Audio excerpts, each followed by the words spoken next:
জেনিন থেকে পালাচ্ছে ফিলিস্তিনিরা। পশ্চিম তীরে একটি সংকটপূর্ণ অঞ্চলে ইসরায়েলি বাহিনীর প্রাণঘাতী অভিযান চালায় বৃহস্পতিবার শত শত মানুষ তাদের বাড়িঘর ছেড়ে যেতে শুরু করেছে। একজন ফিলিস্তিনি কর্মকর্তা এই তথ্য জানিয়েছেন। এই সপ্তাহে ইসরায়েলি সামরিক বাহিনী জেনিন অঞ্চলে একটি অভিযান শুরু করে, যা ফিলিস্তিনি প্রতিরোধ বাহিনীর প্রধান ঘাঁটি হিসেবে পরিচিত। গাজা উপত্যকায় হামাসের সঙ্গে যুদ্ধবিরতি শুরুর কয়েকদিনের মধ্যেই এই অভিযান শুরু হয়। ইসরায়েলের প্রধানমন্ত্রী বেনিয়ামিন নেতানিয়াহু বলেছেন, আয়রন ওয়াল নামের এই অভিযানের উদ্দেশ্য হল সন্ত্রাসবাদ নির্মূল করা। নেতানিয়াহু অভিযানের সঙ্গে ইরানের বিরুদ্ধে একটি বৃহত্তর কৌশলের সংযোগের কথা উল্লেখ করেছেন, যা গাজা, লেবানন, সিরিয়া, ইয়েমেন ও পশ্চিম তীরে ইরানের অস্ত্র সরবরাহ প্রতিরোধের জন্য পরিচালিত হচ্ছে। ইসরায়েলি সরকার ইরানের বিরুদ্ধে অভিযোগ এনেছে তারা মধ্যপ্রাচ্য জুড়ে সশস্ত্র গোষ্ঠীগুলোকে সহায়তা করে, বিশেষ করে অধিকৃত ফিলিস্তিনি ভূখণ্ডে অস্ত্র তহবিল সরবরাহ করছে। জেনিনের গভর্নর কামাল আবু আল রুব জানিয়েছেন, শিবিরের শত শত বাসিন্দা ঘর ছাড়তে শুরু করেছে, কারণ ইসরায়েলি সেনাবাহিনীর ড্রোন ও সামরিক যান থেকে লাউড স্পিকারের মাধ্যমে তাদের সরে যাওয়ার নির্দেশ দিয়েছে। তবে ইসরায়েলি সেনাবাহিনী জানিয়েছে, জেনিনে বাসিন্দাদের সরিয়ে নেওয়ার কোনো নির্দেশ সম্পর্কে তারা জানে না। ফিলিস্তিনি স্বাস্থ্য মন্ত্রণালয়ের তথ্য অনুযায়ী এই অভিযানে এখন পর্যন্ত অন্তত 10 জন নিহত ও 40 জন আহত হয়েছে। জেনিনের বাসিন্দা সালিম সাদি জানান, শিবিরে অনেক বাসিন্দা সরে যেতে শুরু করেছে। আমার বাড়ির সামনে সেনাবাহিনী রয়েছে, তারা যে কোনো মুহূর্তে আমার ঘরে প্রবেশ করতে পারে। এছাড়া এএফপির এক ফটোগ্রাফার দেখেছেন, আটককৃত বেশ কয়েকজন ফিলিস্তিনিকে চোখ বাঁধা অবস্থায় সাদা পোশাক পরিয়ে পশ্চিম তীর থেকে সরিয়ে নেওয়া হচ্ছে। ফিলিস্তিনিরা মূলত বুধবার থেকে জেনিন এলাকা থেকে পায়ে হেঁটে পালাতে শুরু করেছে। এএফপি টিভির ছবিতে দেখা যাচ্ছে একদল পুরুষ, নারী ও শিশু কর্দমাক্ত রাস্তায় হাঁটছে এবং তাদের উপর ড্রোন স্পষ্ট শব্দ শোনা যাচ্ছে। এদিকে গাজায় যুদ্ধ শুরু হওয়ার পর থেকে পশ্চিম তীরে সহিংসতা ক্রমেই বেড়েছে। ফিলিস্তিনি স্বাস্থ্য মন্ত্রণালয়ের তথ্য অনুযায়ী গাজায় হামাস ও ইসরায়েলের যুদ্ধ শুরু হওয়ার পর থেকে ইসরায়েলি সেনা বা বসতি স্থাপনকারীদের হামলায় অন্তত 850 জন ফিলিস্তিনি নিহত হয়েছে। অন্যদিকে ইসরায়েলি সরকারের পরিসংখ্যান অনুযায়ী এই সময় ফিলিস্তিনি হামলা বা ইসরায়েলি সামরিক অভিযানে অন্তত 29 জন ইসরায়েলি নিহত হয়েছে, যাদের মধ্যে সেনারাও রয়েছে। যুদ্ধবিরতির অধীনে একটি চুক্তির মাধ্যমে গাজা থেকে 3 ইসরায়েলি নারী জিম্মিকে মুক্ত করা হয়। বিনিময়ে ইসরায়েলের কারাগার থেকে প্রায় 90 জন ফিলিস্তিনি বন্দীকে মুক্তি দেওয়া হয়। ইসরায়েলের সামরিক বাহিনী জানিয়েছে তারা যুদ্ধবিরতির শর্তগুলো মেনে চলছে এবং সব জিম্মিকে ফিরিয়ে আনার জন্য প্রতিশ্রুতিবদ্ধ। আগামী রবিবার দ্বিতীয়বারের মতো উভয় পক্ষের জিম্মি বন্দী বিনিময় করার কথা রয়েছে। যুক্তরাষ্ট্রের নতুন পররাষ্ট্রমন্ত্রী মার্কো রুবিও ইসরায়েলের প্রতি অটল সমর্থন জানিয়ে বলেছেন, ইসরায়েলের প্রতি প্রেসিডেন্ট ট্রাম্পের সরকারের সমর্থন তার শীর্ষ অগ্রাধিকার। ট্রাম্পের অভিষেকে মুসলিম দেশগুলোর উপর কঠোর হওয়ার শঙ্কা।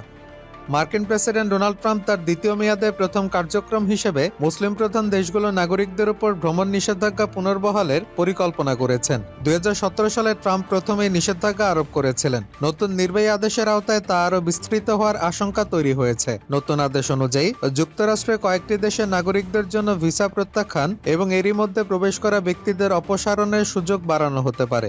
যেসব ব্যক্তি যুক্তরাষ্ট্রের সংস্কৃতি বা নিরাপত্তার প্রতি শত্রুতাপূর্ণ মনোভাব পোষণ করবেন, তাদের ভিসা বাতিল করা হবে। 2021 সালের জানুয়ারি থেকে নতুন ভিসাগুলোর জন্য কঠোর নিয়ম প্রবর্তিত হতে পারে, যা অনেকে উদ্বেগের সঙ্গে দেখছেন। নির্বাহী আদেশে মুসলিম দেশগুলোর নাগরিকদের জন্য বড় বিপদ তৈরি করতে পারে বলে আশঙ্কা প্রকাশ করেছে মানবাধিকার সংগঠন আমেরিকান আরব অ্যান্টি ডিসক্রিমিনেশন কমিটি বা এডিসি। এছাড়া ন্যাশনাল ইরানিয়ান আমেরিকান কাউন্সিল বা এনআইএসি জানিয়েছে, এ আদেশ যুক্তরাষ্ট্রে বসবাসরত পরিবারগুলোকে বিচ্ছিন্ন করতে পারে। একই সঙ্গে বিদেশি শিক্ষার্থীদের জন্য ভিসা পাওয়ার সম্ভাবনা কমবে। প্রেসিডেন্ট নির্বাচনের প্রচারণার সময় ট্রাম্প জানিয়েছিলেন, তিনি ফিলিস্তিন, লিবিয়া, সোমালিয়া, সিরিয়া, ইয়েমেন সহ নিরাপত্তার জন্য হুমকি মনে করা দেশগুলোর নাগরিকদের উপর ভ্রমণ নিষেধাজ্ঞা আরোপ করবেন। এছাড়া সাম্যবাদী, মার্ক্সবাদী এবং সমাজতান্ত্রিকদেরও যুক্তরাষ্ট্রের প্রবেশের সুযোগ বন্ধ করবেন। জ্বালানি তেলের দাম কমলে রাশিয়া ইউক্রেন যুদ্ধ শেষ হবে, বললেন ট্রাম্প। জ্বালানি তেল উৎপাদনকারী দেশগুলোর জোট ওপেকের প্রতি তেলের দাম কমানোর আহ্বান জানিয়েছেন মার্কিন প্রেসিডেন্ট ডোনাল্ড ট্রাম্প। সুইজারল্যান্ডের দাভোসে ওয়ার্ল্ড ইকোনমিক ফোরাম বা WEF এর বার্ষিক সম্মেলনে ভার্চুয়াল বক্তব্যে এই আহ্বান জানান তিনি। ট্রাম্পের দাবি, তেলের দাম কমলে রাশিয়া ইউক্রেন যুদ্ধ দ্রুত শেষ হবে। বৃহস্পতিবার 23 জানুয়ারি এক প্রতিবেদনে এই খবর দিয়েছে আল জাজিরা। দ্বিতীয় মেয়াদে প্রেসিডেন্ট হিসেবে শপথ গ্রহণের পর বিশ্ব নেতাদের সম্মেলনে এটাই ট্রাম্পের প্রথম বক্তৃতা। ট্রাম্প বলেন, আমি সৌদি আরব ও ওপেককে তেলের দাম কমানোর অনুরোধ জানাবো। সত্যি বলতে আমি অবাক হয়েছে যে তারা এটি নির্বাচনের আগেই করেনি। এটি খুব একটা ভালো ইঙ্গিত ছিল না। ট্রাম্প দাবি করেছেন, উচ্চ তেলের দাম রাশিয়াকে যুদ্ধ চালিয়ে যেতে সাহায্য করছে। তিনি বলেন, যদি তেলের দাম কমে যায় তাহলে যুদ্ধ শেষ হয়ে যাবে, কারণ এখন রাশিয়ার তেলের আয়ের মাধ্যমে যুদ্ধ চালিয়ে যাওয়া সম্ভব হচ্ছে। পুতিনকে বিপদে ফেলছেন ট্রাম্প। ক্ষমতার মসনদে বসে একের পর এক পদক্ষেপ নিচ্ছেন মার্কিন প্রেসিডেন্ট ডোনাল্ড ট্রাম্প। প্রতিশ্রুতি পূরণে মরিয়া হয়ে উঠেছেন তিনি। এবার রুশ প্রেসিডেন্ট ভ্লাদিমির পুতিনের প্রতি করা হুঁশিয়ারির সুর শোনা গেল তার কণ্ঠে। ট্রাম্প বলেছেন, যুদ্ধ বন্ধ না করলে শুল্ক আরোপের পাশাপাশি আরও বেশি নিষেধাজ্ঞার মুখে পড়বে রাশিয়া। ফলে যুদ্ধের কারণে ইতোমধ্যেই চাপে থাকা রাশিয়ার অর্থনীতি নিয়ে বেশ উদ্বেগী আছেন পুতিন। নিজের সামাজিক মাধ্যম ট্রুথ সোশ্যালে ট্রাম্প বলেছেন, পুতিনকে যুদ্ধ বন্ধ করতে হবে, না হলে তিনি ব্যবস্থা নেবেন। মার্কিন প্রেসিডেন্ট হিসেবে দায়িত্ব নেওয়ার পর বুধবার ট্রাম্প এই প্রথমবার পুতিনকে নিয়ে মুখ খুললেন। তিনি বলেছেন, এখনই মীমাংসা করুন এই হাস্যকর যুদ্ধ থামান, না হলে পরিস্থিতি আরো খারাপ হবে। আপনি যদি চুক্তি না করেন তাহলে রাশিয়া ও যুদ্ধে অংশ নেওয়া অন্য দেশের বিরুদ্ধে চড়া হারে কর শুল্ক বসানো ও আরো নিষেধাজ্ঞা জারি করা ছাড়া আমার সামনে কোনো বিকল্প থাকবে না। ট্রাম্প আরো বলেছেন, আমি প্রেসিডেন্ট থাকলে যুদ্ধ শুরুই হতো না। চুক্তি করার জন্য এটাই সেরা সময়, আর কোনো জীবন যেন নষ্ট না হয়। নির্বাচনী প্রচারের সময় ট্রাম্প অবশ্য বলেছিলেন, তিনি প্রেসিডেন্ট হওয়ার 24 ঘন্টার মধ্যে পুতিন ও ইউক্রেনের প্রেসিডেন্ট ভলোদিমির জেলেনস্কির সঙ্গে কথা বলে যুদ্ধ বন্ধ করে দেবেন। কিন্তু কিভাবে যুদ্ধ বন্ধ হবে তা তিনি বলেননি। এখন আরো নিষেধাজ্ঞা বলতে ট্রাম্প কি বোঝাচ্ছেন সেটাও স্পষ্ট নয়। যুক্তরাষ্ট্র ইউরোপের দেশগুলো ইতোমধ্যে রাশিয়ার বিরুদ্ধে একগুচ্ছ নিষেধাজ্ঞা জারি করেছে। ইউক্রেন অভিযানের কারণে একগাদা পশ্চিমা নিষেধাজ্ঞা সত্ত্বেও গত 2 বছরে তেল, গ্যাস ও খনিজ রপ্তানি নির্ভর রুশ অর্থনীতির আকার উত্তরোত্তর বৃদ্ধি পেয়েছে। তবে সামরিক খাতে ব্যয় বৃদ্ধির কারণে ক্রমবর্ধমান মূল্যস্ফীতি সামলাতে উচ্চ সুদ হারে একদিকে যেমন অভ্যন্তরীণ ব্যবসার গতি কমে গেছে, তেমনি কর্মী সংকটে দৈনন্দিন কাজকর্ম চালানো কঠিন হয়ে পড়েছে। ফলে অভ্যন্তরীণ অর্থনীতি ক্রমান্বয়ে দুর্বল হয়ে পড়েছে। সোমবার হোয়াইট হাউসে দ্বিতীয়বারের মতো দায়িত্ব নিয়েছেন ট্রাম্প। প্রচারণার সময় থেকে দ্রুততম সময়ের মধ্যে ইউক্রেন রাশিয়া যুদ্ধের দ্রুত অবসান ঘটানোর অঙ্গীকার করে আসছেন তিনি। ট্রাম্প পুতিনকে উদ্দেশ্য করে বলেছেন, সমঝোতায় রাজি না হলে রুশ অর্থনীতি বড় বিপদের সম্মুখীন হতে পারে। সিরিয়ায় পুলিশ পুনর্গঠনে ব্যবহার হচ্ছে ইসলামী আইন।